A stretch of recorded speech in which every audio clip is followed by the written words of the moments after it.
Après moult mouvements d'humeur pour contester la manière dont le sous-préfet de Niaguis dirige son arrondissement, les jeunes de cette contrée du département de Ziguinchor sont descendus ce vendredi dans la rue pour réclamer le départ sans condition de M. Richard Biram Faye. Et pour quel motif?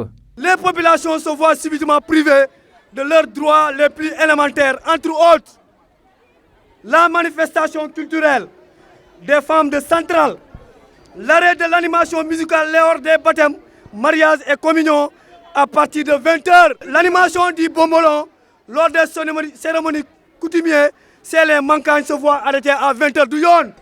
Pouvez-vous imaginer ce 21e siècle que la danse préparatoire d'une cérémonie culturelle ancestrale, qui est une étape aussi importante, telle que est le Golobey, qui annonce la tenue du Boukout, soit interdite par le sous-préfet pour un motif aussi banal? Nous exigeons le départ immédiat et sans condition du sous-préfet Richard Biram Faye. Devant l'adjoint du sous-préfet sorti écouter leurs doléances et recevoir le mémorandum de la jeunesse, le porte-parole de la marche n'y est pas allé par le dos de la cuillère pour interpeller les plus hautes autorités en ces termes.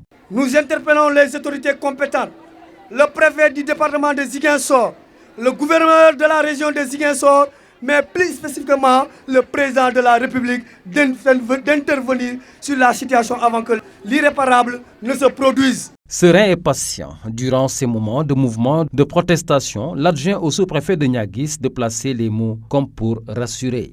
Monsieur le coordinateur, partez et rassurez qu'après exploitation de ce mémorandum, il sera transmis à qui de droit. Reste à savoir le sort qui sera réservé à cette revendication de la jeunesse de Niaguis, visiblement engagée à en finir avec l'actuel sous-préfet.